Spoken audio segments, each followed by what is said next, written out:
guys, what's up? It's g.o.ku back with another ASMR video. And today's video we're gonna be doing another ASMR wrestling voiceover video. I decided to do another wrestling video because I found out that some of my subscribers, they're into wrestling just like me. They love watching the WWE, so I decided to do a wrestling video. In today's video we're gonna be talking about the rivalry, the feud, one of my personal favorite rivalries, probably my favorite rivalry when I was a child from the Ruthless aggression era, and that is the John Cena vs Edge feud. We have a lot to talk about. I wrote a bunch of notes down so I won't forget. Without further ado, guys, let's get started with today's video. So like I said, guys, we're gonna be talking about one of my favorite rivalries from the Ruthless aggression era, and also from 2009. But okay, guys, let's get started.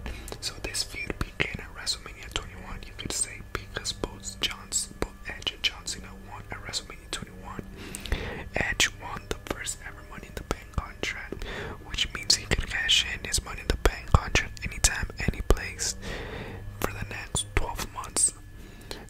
He defeated Kane, Chris Benoit, Chris Jericho, Christian, Shelton Benjamin, and that's it, because it was 6 in total. Meanwhile, John Cena, he got his first WWE shot at WrestleMania 21 by beating JBL, and he earned the WWE title by defeating Kurt Angle at No Way Out for the #1 contendership. John Cena defeated JBL at WrestleMania 21 to become the WWE title, the WWE champion. I'm sorry. So John Cena held the WWE champion for 280 days. For 280 days, John Cena was the champion, man. That is crazy. He went through the likes of JBL, Chris Jericho, Christian, Kurt Angle. He went through a lot of battles with him. Even at Taboo Tuesday, he went through in a triple threat match with Kurt Angle and Shawn Michaels. John Cena was still the champion, even all the odds were always against him. Like at Survivor Series when he faced Kurt Angle, Tavares was a special guest referee. He had tough competition because all those opponents that John Cena had to face to defend his WWE title were no bumps. They were top guys. In my opinion, I believe that John Cena, he should have had his own feud with Christian, but nevertheless, meanwhile, Edge, he had battles with Kane, Matt Hardy, and he got into a love story with Edge, Lita, and Matt Hardy. And then we all know that Edge beat the living crap out of Matt Hardy, then he fired him. So this is what Edge did. He was best friends with Matt Hardy. He stole this girl. He beat the crap out of him, and then he kicked him. He made a move to a different brand. Damn, that should hurt. And then of course he had battles with Kane, because at that time it was weird, because Lita was involved with two love stories. But obviously the Kane one was a storyline, but the Matt Hardy match, that was actually based on real life, and they brought it to the WWE. But anyways, guys, both men, they were going their separate ways at that time. John Cena held the WWE title for 280 days, and Edge, he was still Mr. Money in the Bank at the time.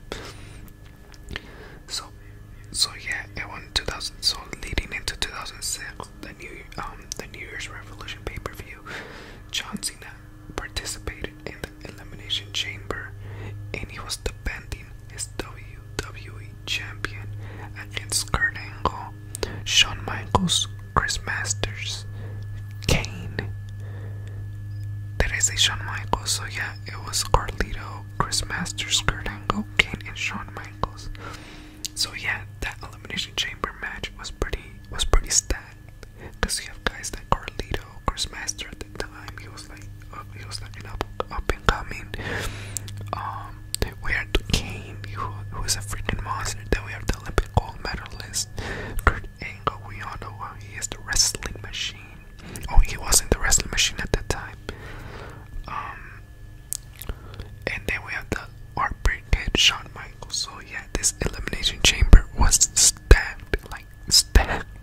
And personally, one of my favorite elimination chamber matches, because not because of the match, just because of the ending and also the atmosphere of it. Like, they actually hated John Cena.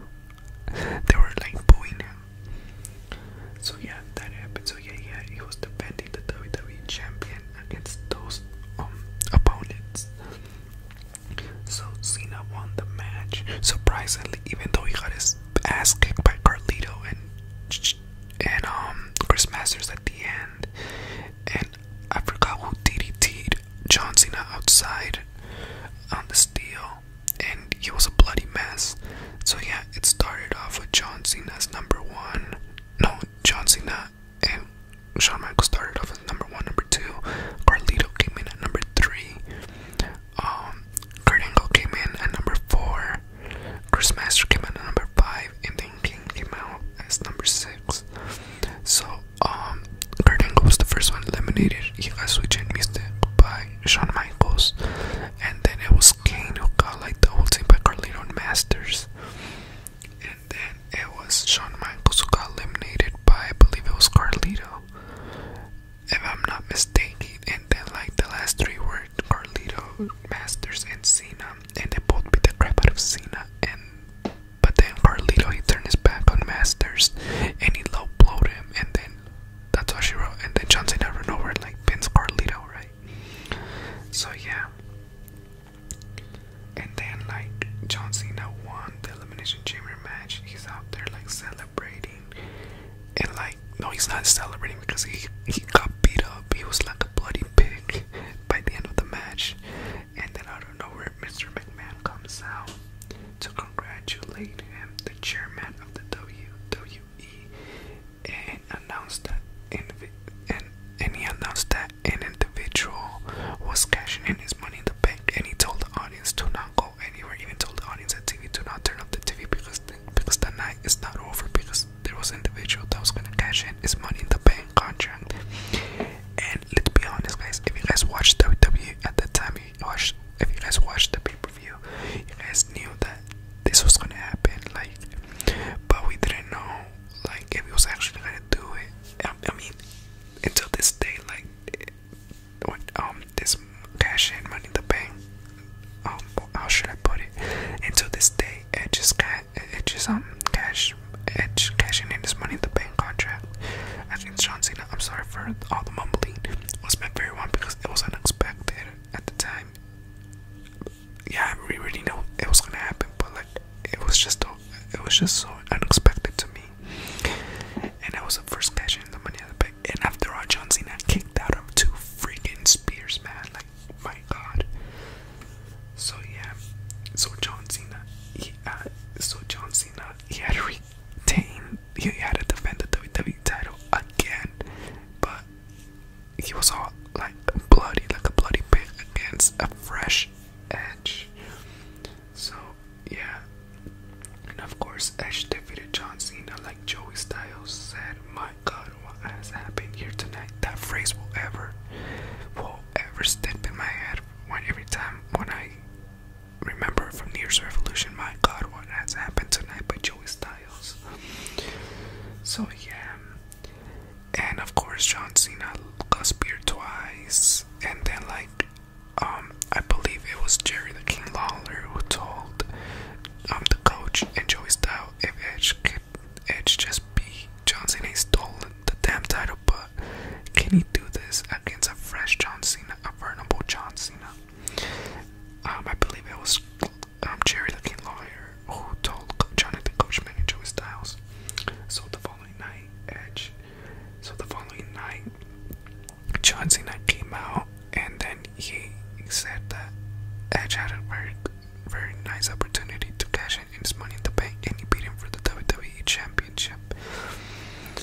And so yeah, he calls out Edge to have a rematch, and Lita comes out saying that Edge is not gonna wrestle, that I'm sorry, I know I wasn't gonna say any bad words, but she said that her and Edge we're gonna fuck in the middle of the ring.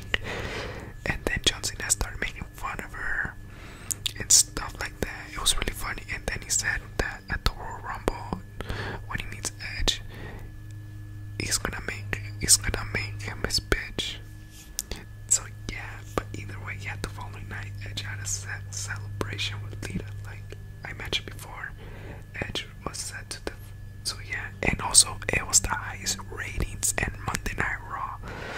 Shit, I forgot to write that shit down, but it was the highest rating. If someone watching this video who remembers what's the ratings of Monday Night Raw from that celebration, please let me know, or I'll just Google it and then I'll just put the number in the description box down below because that is important. So yeah, he was the highest viewer, he was the highest championship viewer. The ratings were crazy, man. And also shout out to all the kids that watched that live with their parents, man. Like, my god, my parents would be like, what the hell are we here watching? Yeah, that's what my parents would say. So Edge was set to defend the WWE title against John Cena at the Royal Rumble in Miami, Florida. So yeah, John Cena, he had an epic entrance. I'm not gonna lie, it, like, he came out like in a spaceship. It would have been like so stupid if John Cena would have like lost the WWE title because he came in a special like entrance, like he came out on a spaceship entrance. So it would have been like pretty dumb if John Cena like lost, because it's like, yo, you just came in a freaking awesome entrance and then you just lost. Like, what the hell? So yeah, so Edge, and then later Edge came out like the match at the Royal Rumble. It was the first time like facing each other. It wasn't bad, not gonna lie, it wasn't bad. I mean, Edge dominated the whole match pretty much. Like, yeah, and then like Edge speared John Cena into like the steel stab. So pretty much, yeah, Edge dominated the whole match at the Royal Rumble, but it wasn't a bad match considering it was the first match ever facing for a title. So yeah, and then John Cena ended up winning the WWE title by making Edge tap out to the STFU. Well, first he hit him with the FU and then he locked him in the STFU. So after that, both men went their separate ways. So yeah, after the Royal Rumble, John Cena went in a feud with Triple H because plans were already set for WrestleMania that John Cena was gonna face Triple H at WrestleMania 22. So yeah, meanwhile Edge got into like a feud, you could say, or like a mini rivalry with Mick Foley. So yeah, like just like WrestleMania 21, both Edge and John Cena won their respective match, and also at WrestleMania 22, both Edge and John Cena won their respective matches.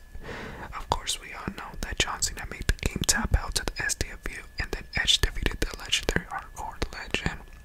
He defeated the hardcore legend Mick Foley in a hardcore match by spearing him into a freaking flaming table, man. So yeah, it was crazy.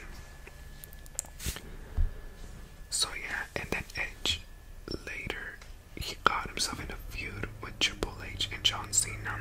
So yeah, because since John Cena, he like made the game tap out the following night, John Cena came out and then Triple H came out saying they wanted another shot. Then Edge comes out and interrupts saying that Triple H lost, so he has to go to the back of the line and somebody else has to take their spot.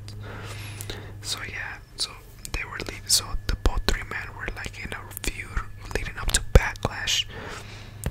And yeah, so at Backlash, John Cena picked up the victory by defeating Edge and Triple H. So yeah, and then like John Cena, he went on into a rivalry with Rob Van Dam at ECW One Night Stand. John Cena lost the WWE title to Rob Van Dam after Edge interfered and speared John Cena into a table. So yeah, but that makes no sense because people at ECW hated Edge, and then he comes and spears them. He comes out and spears John Cena, and everybody loves him. It's so funny because Edge was calling them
that he liked working with Edge because the chemistry they had, which I totally agree 100%.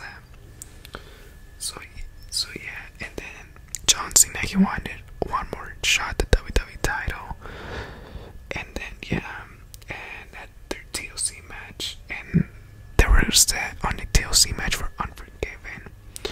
So yeah, and this time Unforgiven was set on Toronto, Canada, Edge's hometown. So yeah, so SummerSlam took place at Boston, Massachusetts, and then and then Unforgiven was set on Toronto, Canada, which is really cool because it kind of made sense, you know. But either way, however, though, if John Cena would have lost the match, he would have to leave Raw and go to SmackDown. So yeah, he gave that deal to Edge. So if John Cena loses, he had to sign the contract. He had to sign a contract to go to SmackDown and leave Raw for good. And Edge agreed, but of course he said under two conditions, like where would the match be placed and what kind of match. So he picked Unforgiven, Toronto, Canada, and a tables, ladders, and chairs match. Edge picked this match because Edge has never lost in a tables, ladders, and chairs match. So yeah, this match was pretty brutal, not gonna lie, because both men killed each other, and John Cena had the advantage over Edge in the beginning, but Edge started to take over. John Cena almost had the match won after Lita pushed the ladder, making John Cena fall into a table. Lita hit John Cena with the steel chair, making Edge fall through tables. Yeah, like, not gonna lie, she hit John Cena in the back with a steel chair. Then John Cena, he moved forward.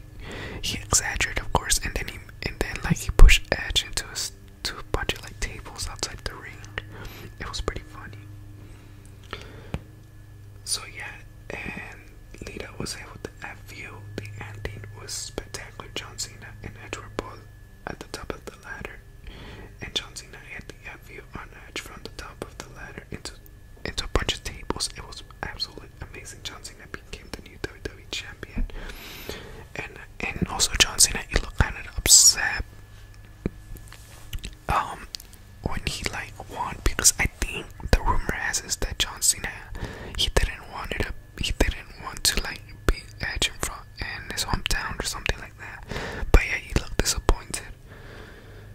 So yeah, and then like the aftermath on October 2nd, 2006, on an episode of Raw, both men faced one more time in a steel cage match after Edge revoked his rematch clause against John Cena. John Cena won the match by hitting Edge with the FU again, and from there the rivalry like kind of stopped.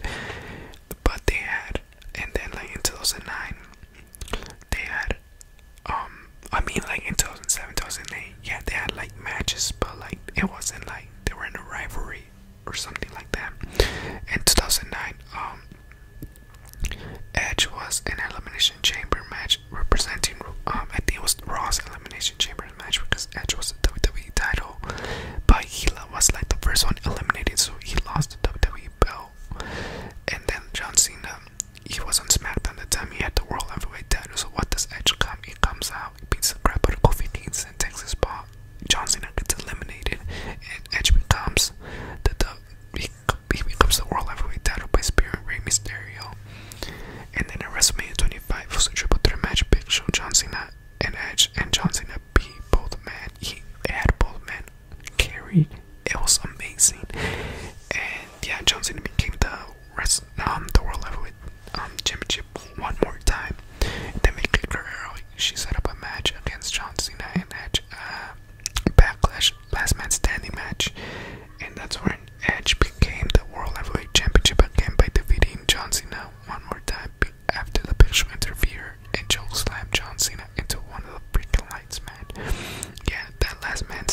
heel.